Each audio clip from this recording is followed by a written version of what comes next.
Welcome to Highly Sensitive, Happily Married, the podcast that teaches you to not only have an easier marriage as a sensitive woman, but to have one that feels more amazing by the day.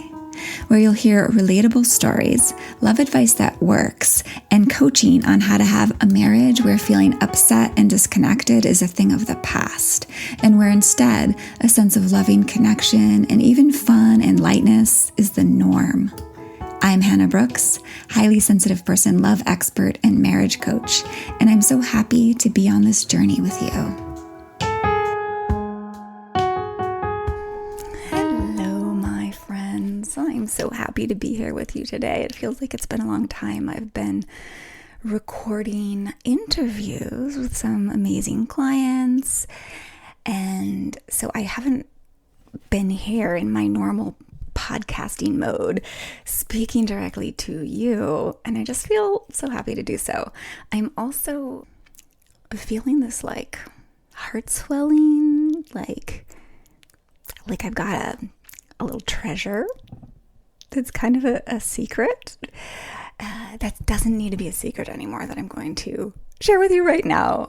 In other words, I feel like I'm kind of bursting with joy to let you know about something I've been gestating and now is being born. Now is here, seeing the light of day.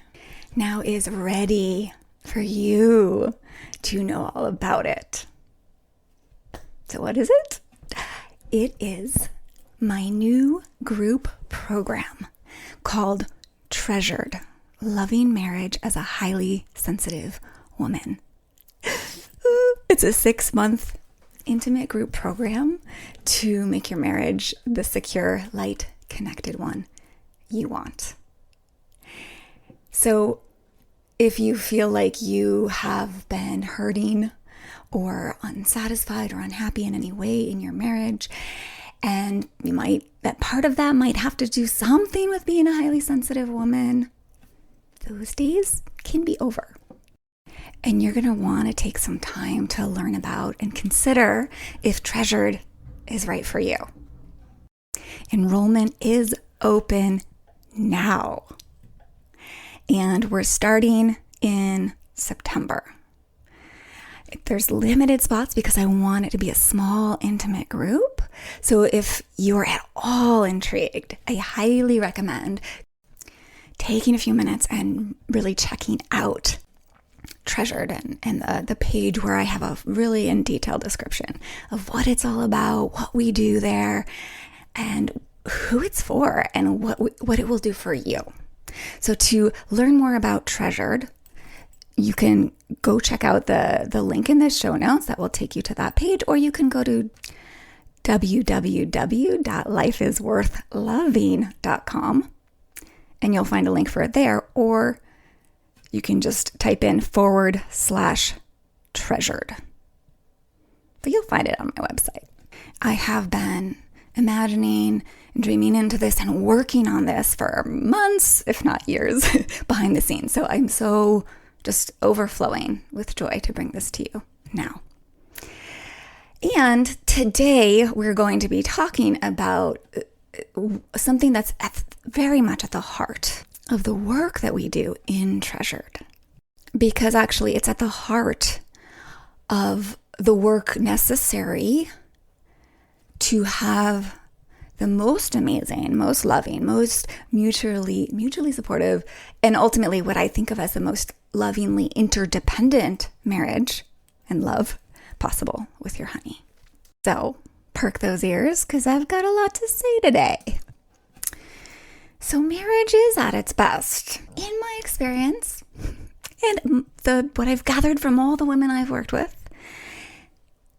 At its best, marriage is an experience of loving interdependence, yeah? And if you've been listening to me for a while, if you've been on my email list or in my arena for a while, you know that I talk a lot about being responsible for your own experience, for your own feelings, all of this, yes? But it's really important to understand that I actually am never advocating for super stoic independence and not having any reliance on our partner. human beings are creatures of connection. We do need each other, of course, right? We need connection and a sense of belonging with other humans. And of course, we want that in our marriages. Yeah. And most of us, and again, I hear from highly sensitive women all the time expressing this, most of us want this kind of mutually supportive or interdependent marriage, right? That is the ultimate goal, right? Where you're each supporting each other.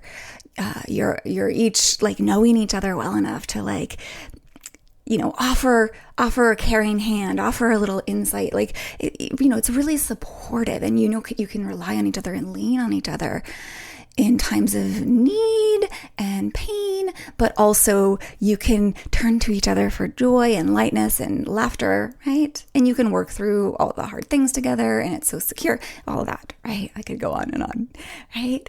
But what you think of when you think of having that ideal marriage, right? My guess is that's what I'm calling a interdependent marriage, but a loving interdependent marriage, yeah?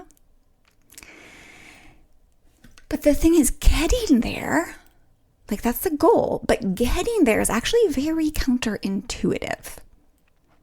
And this is what I really want you to hear. I see so many women making the mistake of trying to get there to that interdependence in like a straight line kind of way, right? Meaning they skip over the most important steps and actually do the things that take them further from healthy, loving interdependence with their partner. Like it's like we're in such a hurry to get there that we actually skip the important steps. Like the metaphor that comes to mind is like we try to, like the goal is to get to the top of the stairs, right? But we try to get there by jumping from the bottom stair or the second stair to the top stair, right? Now, if you imagine doing that, most likely, most all of us listening are going to do that, and we're going to crash down into one of the stairs, right? We're going to bang our knees, we're going to break our arm, we're going to do a face plant, and it's going to hurt, right? So that's the same thing emotionally in our marriages when we're trying to go from where we are to instantly having that interdependent marriage that we want, that interdependence emotionally that we want. Yeah. It just backfires, and it makes it harder to actually ever get there, right? Like if we break our arm or our leg on the jump, we're never going to get to the top of the stairs, yeah, until we heal that leg. Anyway, taking the metaphor too far. But one of the ways I see this happening, and it's one of the biggest things that drag relationships down and ultimately leads us away from the connection we want, is what I call emotional over dependence on our partner, on our husband. And you may have heard me referring to this in the past as emotional delegation or outsourcing your emotions to your partner. It's like we give that job of tending to our emotions to our partner, right? So it's like his job to take care of our feelings, right? This is what I'm calling at the moment emotional overdependence. And we'll get into this just a little bit more in a few moments. But I want to make sure I emphasize first that the opposite, cultivating the opposite, is actually the essential step to getting to interdependence. Meaning cultivating what I call, or developing what I call, emotional sovereignty is the essential step that most of us miss, right? Most of us need so much more sovereignty, so much more capacity to guide our own emotions and take loving responsibility for providing ourselves with the experiences of love and safety and connection that we most want, and ultimately that we need, like that are a need for us as highly sensitive women and as humans. So I want to explain, I want to share with you a little bit more what the definition of sovereignty is as I'm using it, as I'm using this term. And I also want to provide a little bit of a nuance, because I will oftentimes use the term emotional agency. And in fact, mastering emotional agency is one of the 4 pillars of the work that I do with clients. So this is a key part, but I sometimes use these terms interchangeably. Developing emotional sovereignty, mastering emotional agency. But I do want to, the nuance here is that the goal is emotional sovereignty, getting to that place where we're emotionally sovereign. And developing that agency over our emotions is a part of that work. Yeah, but I tend to just use these interchangeably. And so to be more clear about what is sovereignty, what is emotional sovereignty, it really means to be the loving ruler of your own internal world, right? To know yourself as a powerful creator of your own experience in life. When you're emotionally sovereign, you have the capacity to be the loving ruler of your own internal domain, and therefore how you approach your marriage and the culture that you create between you and your partner. Yeah, like when you have emotional sovereignty, you know how to always feel powerful, to feel treasurable, to feel lovable, no matter what, like no matter what other people are saying or doing. You know you have the power to guide yourself into safety and feeling significant and valued and love and all of the things, right? Because you are the ruler of your own world, your own internal world. And therefore, of course, how you act and interact with the world outside you. Yeah? You really do have so much more power and influence over this in your own experience of your marriage, right? How loved you feel and how your partner actually ends up being in relationship to you. We have so much more power than most of us know. Yeah? And most of us, because we don't know we have this, because we haven't developed or learned how to develop that emotional sovereignty, most of us rely too much on our partner for creating all of that for us. Right, for creating how loved we feel, how supported we feel, how safe and secure we feel, how significant we feel, how important, and all of this, yeah? Usually, like, it's so easy to rely on our partner to create that for us, right? But it is costing us our marriages. It is costing us our happiness. It is costing us our emotional well-being. It is costing us our joy in our marriages. Now, some of you might be like, yeah, that's not me. I don't rely on him, right? Or in other words, I'm not dependent on him emotionally. And in large part, that might be true, but I don't think there's been one single exception in my coaching practice of someone who's come in who wasn't relying on that in a way that was ultimately backfiring and causing way more pain than joy and goodness and love between them. So I want to point out, I want to sort of describe a few, like some of the ways it can look if you are even just a little bit emotionally dependent. And again, I want to emphasize, like, it's not like I'm advocating stoicism, and we're going to get more into this, but I'm not saying like it's bad to be dependent in this way. Like, yes, there is co-regulation, right? Yes, there is interdependence, and that's ultimately the goal, right? But my point is, we've got to notice where we are emotionally dependent and then do the work to become more sovereign. And then, as you'll hear as you continue listening to this episode, then we get to circle back to really getting to that place of true loving interdependence. Yeah. So I'm going to share with you a little descriptions here, so you can notice if you might be in this, like, relying on him emotionally in a way that is actually backfiring. But first, I wanna make sure that you understand, my friend, that if you do hear yourself in any of these descriptions, there is no place here for self-blame, okay? No shame necessary. Dependence, emotional dependence, is actually what we are modeled and taught. Yes? Right? No one taught you how to be emotionally sovereign? How to be the agent of your emotions, right? And know yourself as the sovereign, treasured, powerful woman that you are. No one taught you that. Maybe you were lucky and were modeled some things around this, but most of us weren't. Most of us were modeled the opposite. So really, that's the only problem, right? We just haven't learned, and it's 100% not your fault. But admitting it, seeing it, being willing to look if it's there, that is a power move, right? It's an essential first step to do this, to recognize it, right? To recognize how dependent we are emotionally, because only then can we decide to let that go and develop emotional sovereignty. It is a little bit of a hard phrase to say. Also, it's a tricky spelling, emotional sovereignty, right? And where we need to develop more of it. Yeah, we can see where we need to develop more of it. All right. So what does emotional dependence look like?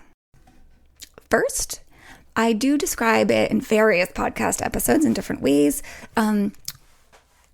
There are two that come to mind. Episode 34, insourcing validation instead of outsourcing it. I'm pretty sure that in that one there's a good description of it. And episode 60, being his lover, not his mother. And then the two following episodes are very related. That was a little series I did on control. And at the heart of control is this. Like this issue with not having emotional sovereignty, not having learned it and not having embodied it. So those episodes, I especially think 60 describes that too. But to share a little bit more on that here, and the first one's kind of ironic because one of the clearest signs that this is where some of your work is actually if you're resentful of your partner often. And or sort of same thing, part and parcel of the same thing. You think he's the one that's got to do a whole lot of changing or even a little bit of changing in order for you to be happy, for you to feel loved, for you to feel safe, for you to feel connected, right? You think that's the work he has to do, right? That's a sure sign that there's room for you, or that there's room for you to develop emotional sovereignty, and there's some emotional delegation dependence going on. If you're not wanting him to be upset, right, so that you can feel okay, right, that's emotional dependence. If you're not able to feel loved unless he tells you it often, that's another sign. If you don't feel important unless he makes time for you often, same thing. That's another sign. If you're unable to feel calm when he leaves his socks on the floor, as an example, right? Again, that's emotional dependence. And you may be emotionally veering into this realm of dependency in certain ways, right? I'm not saying 100%, like it's a gradation, right? Could be 10%, could be 20%, yeah. But you may have some emotional dependency if you think he needs to respond differently to you than he tends to or he does. If he needs to stop being defensive. If only he'd stop spending so much time on his phone, right? Or whatever. Or you feel like he should be more willing to resolve issues from the past. Or he needs to be more affectionate and warm or pay you more attention. Or you feel like, you'd be more content if only he'd kiss you more passionately or more often. Like, these are just little signs. And I'm not saying that we don't want to encourage him towards kissing us more passionately, right? As an example. So I'm not saying it's bad to have these things. It's just a sign that, especially if there's a few of these or multiple of these sorts of things going on for you, you really are delegating your emotions because you haven't learned how to have agency over them, right? Again, it's not bad to be dependent. It just leaves you way more powerless over how you feel than necessary and way less able to experience the connection and support you truly want, because of all the backfiring tactics that happen from this place. Because then we go about trying to get things from him and try to control him. And that just leads to all sorts of power struggles. And really like falling into this habit of depending on the undependable, which is your partner, right? Another human being is not going to always be dependable, right? Sometimes he's not going to want to do what you want. Sometimes he won't be willing to. Sometimes he just will refuse or not have the capacity. That's most often what it is, at least in the moment, right? So falling into this habit of depending on the undependable for your emotional well-being is really a fragile way to live. It leads to emotional fragility, not power, not empowerment, not real great influence, not positive influence. Yeah. Power struggles is what it leads to. Yeah. Him feeling like he can't do anything right. You both feeling disappointed in yourselves and maybe your marriage. This is what it leads to.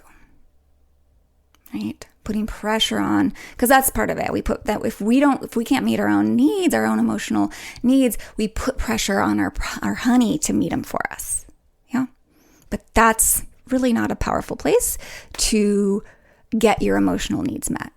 It's a fragile place that leads to all sorts of problems in our marriages. So if any of these are tendencies for you, it really doesn't mean there's something wrong with you. Again, I really want to emphasize this. It really just means you're a human being living in a society that taught you to be emotionally dependent on your significant other. Taught you to believe that to feel good in your marriage, your partner needs to do very specific things. Which is kind of ironic because at the same time, our societies have been teaching us and extolling the virtues of over-independence. Yeah? Like we're taught to be so independent, like especially in the US. That's like the heart of it. Yeah? Independence, super independence is like pushed for. So it's a confusing message to grow up with. That's all I'm trying to say here. Like it leaves us with frustration and disappointment on one hand, right? Because your partner, like I just said, is often not going to do what you want or what you expect or what you think you quote unquote need from him. But then it also leaves you with shame on the other hand, right? Because we feel bad for being quote unquote codependent and emotional and touchy, quote unquote, right? When he's not being just who we want him to be. Do you see that? It's a little like being between a rock and a hard place in this society we've grown up, right? With the teachings we've taken in, we've been conditioned by. Yeah. So none of this helps us get any closer to having the marriage we want in our heart, the marriage we truly want. So I'm partly saying here, there's no shame. Exactly where you are is a beautiful place to be because now you know and now you can grow. Now you can learn and develop what you need to be truly well and happy in your marriage. So give yourself so much grace for falling into the habit of delegating your emotions.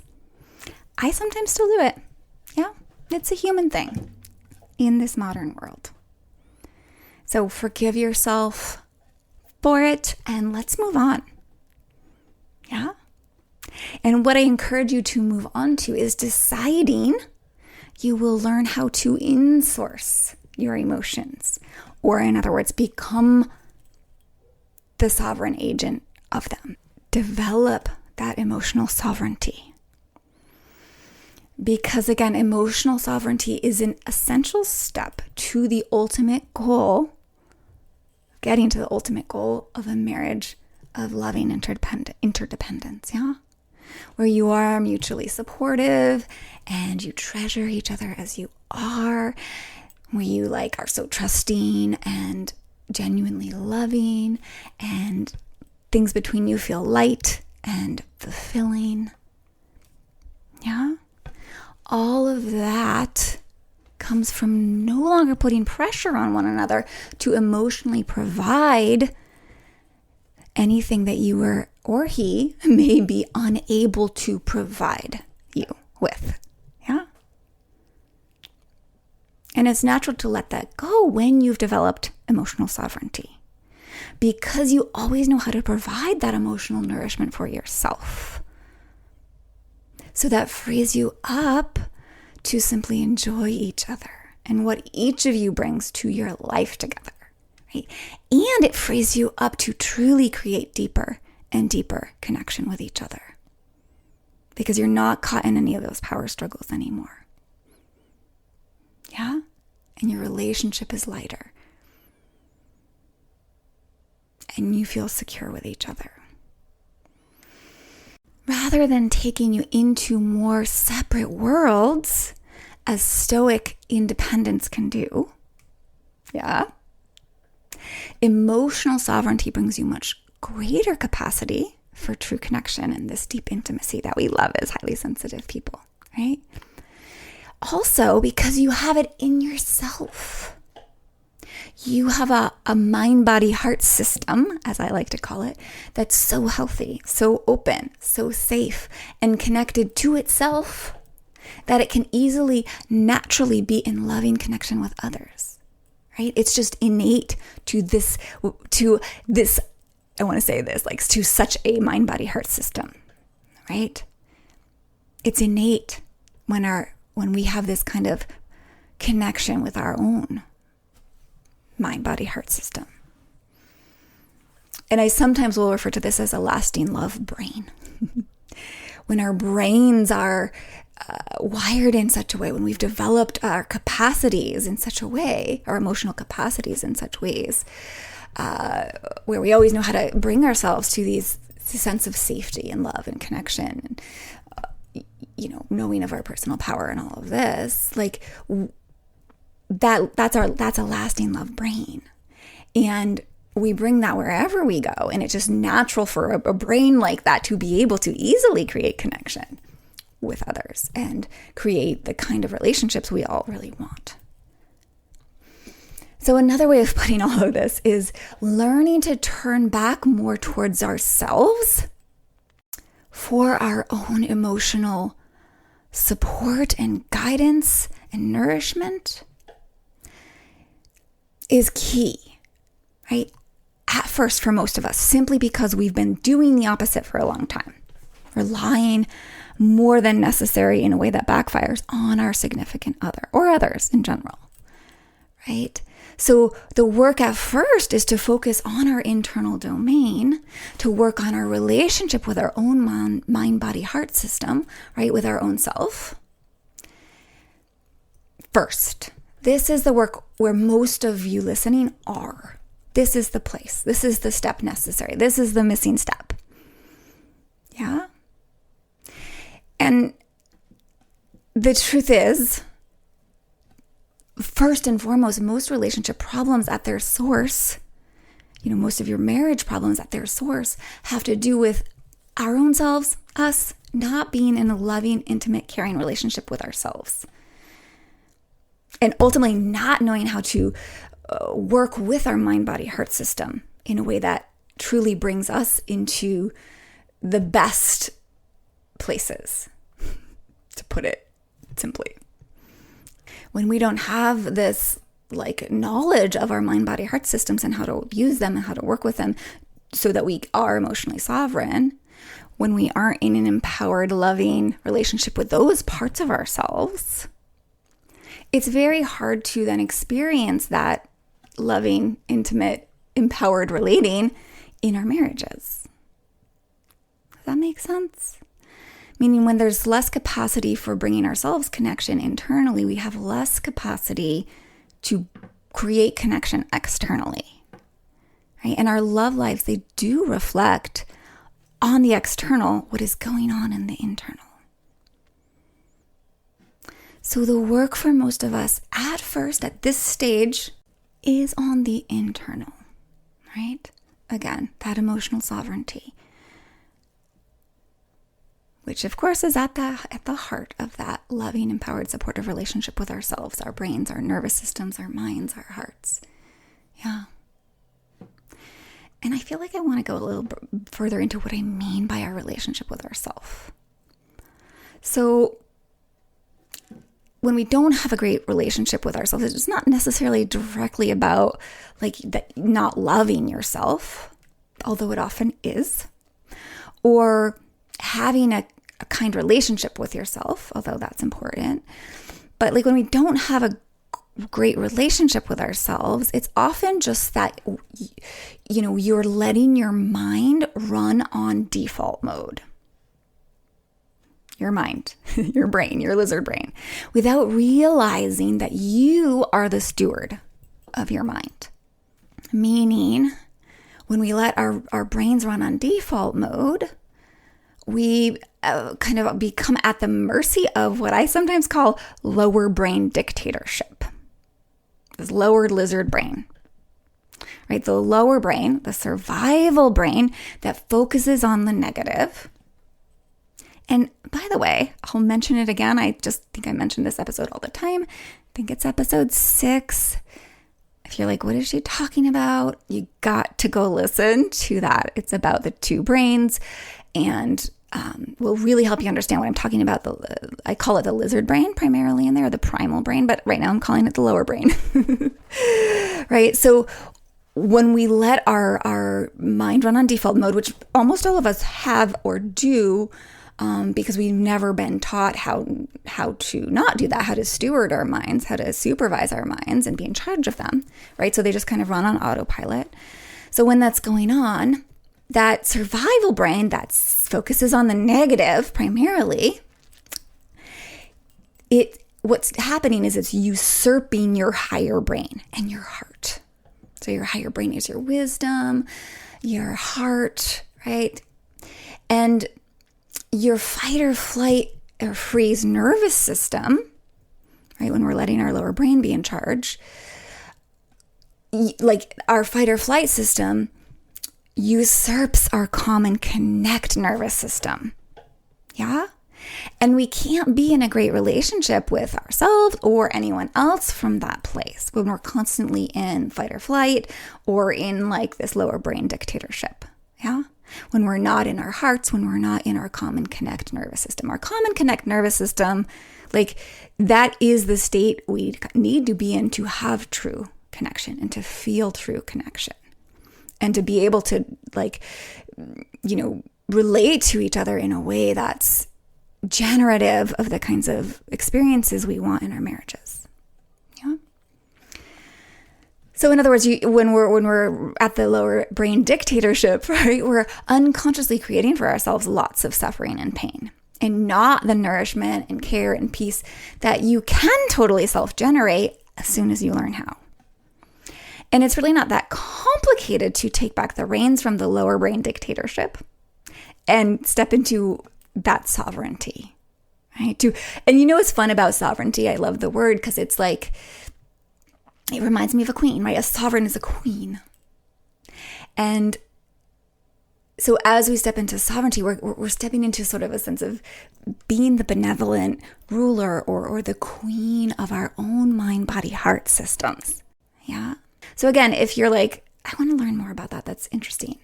I want to again point you to the early episodes of that number 6. And episode 13, What You Make It Mean Means Everything in Love. And the next episode, episode 14, The Best News About Your Feelings. Those are a starting place for understanding a little bit more about what I am talking about. So, hopefully not to be too redundant, your first work in order to get to that loving interdependence that you ultimately want with your partner, with your husband, is to first do this work on your relationship with yourself, on your emotional sovereignty, on developing that, on learning how to caretake and be in charge of your mind, body, heart system. So you're not at its mercy and then relying on others for your emotional well-being, right? This is the first work. And most of us don't do this work enough. Most people aren't even teaching this work, which is one of the reasons a lot of that relationship work out there doesn't work so well. Like maybe you've been to a therapist and it hasn't worked so well. Yeah, it's because they skip over this part. So later, once you've done this work, once you've made great strides in this area of developing emotional sovereignty, then you can turn back towards more interreliance, more co-regulation, and interdependence with your significant other. And you'll be so much more successful at it, right? At like encouraging and naturally inviting your partner to show up and meet you in those ways that do feel like interdependence, that do feel like allyship or team like in this together, mutual support. Yeah? Where he's also doing the work and you're doing the work and you're there for each other. Yeah? And you really feel like you are, that you can rely on each other. You'll be so much more successful at making that, I want to say blossom in your marriage, because you'll be doing it from a cleaner place, like a freer place, like a much, much, much more empowered, strong place. In other words, you'll have that strong emotional foundation from which to build on. Now, this just reminded me of that earlier episode. I think this was just like episode 16 or 18, something about beliefs in the basement. It's like I use this whole metaphor about like we need that foundation of a house in order to build the house of love. Like we need the foundation to build that house of love that we dream of. So this emotional sovereignty is the foundation, right? Because from this place, again, like you'll be in an empowered place where you're not like in this demanding, I need space that a lot of us find ourselves in or resentful place, right? We're instead in a empowered place, in a strong place, in a healthy place inside ourselves where we're inviting him into the participation of our emotional well-being, right? And nourishment. Right? But we're not begging for it. We're not forcing it. We're power struggling our way to get it from him, which is the ironic part about relationships and our significant others, in particular men, right? It makes him so much more able to do it, so much more willing and desirous of actually stepping up and meeting you in that place, right? Because he can do it in a way that works for him to contribute to your marriage and your well-being. Right? It makes him want to do that, right? In a way that doesn't feel heavy to him, that instead feels light and like kind of his own volition, right? So it feels good to him. So now you're both wanting to contribute to the marriage. Yeah? You're both like enjoying leaning in towards each other.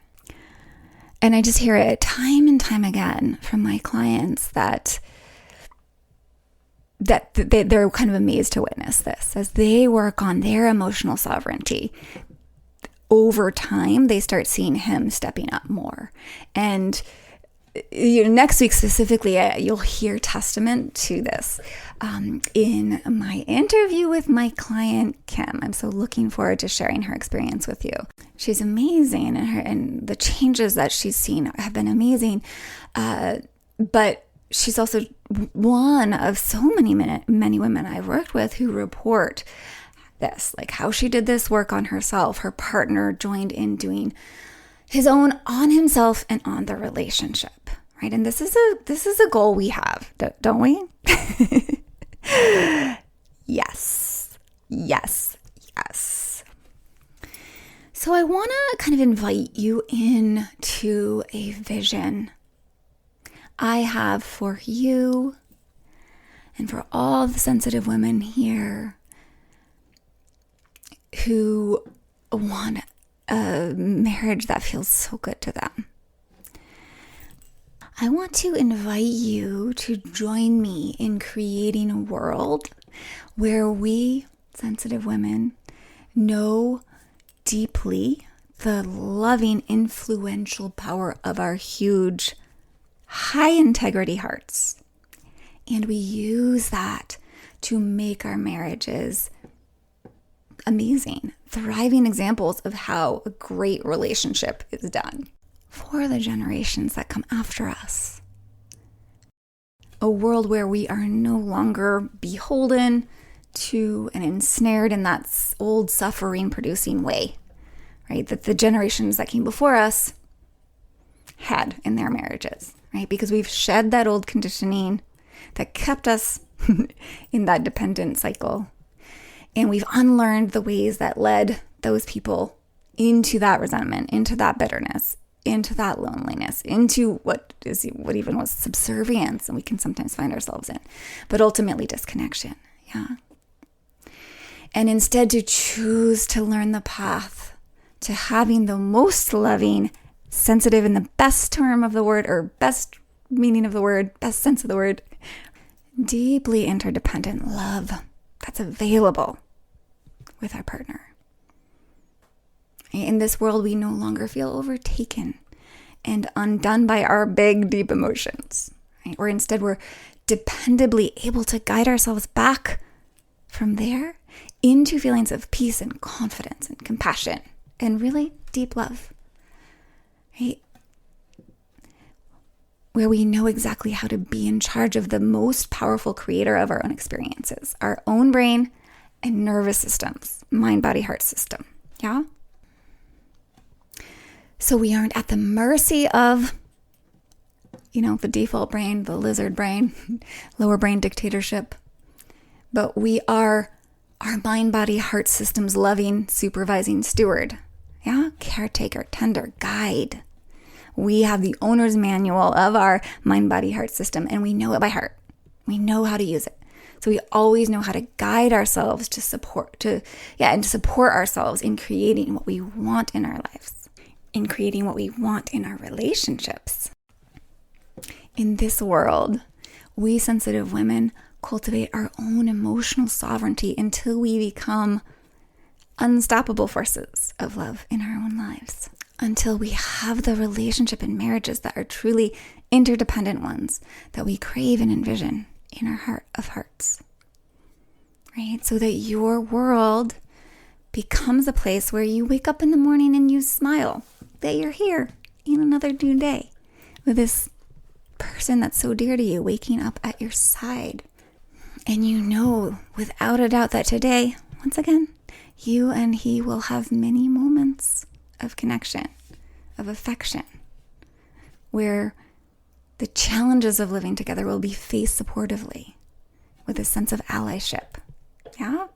Where laughter will bubble up as you joke together, and the daily to-dos get done with ease and a sense of collaboration.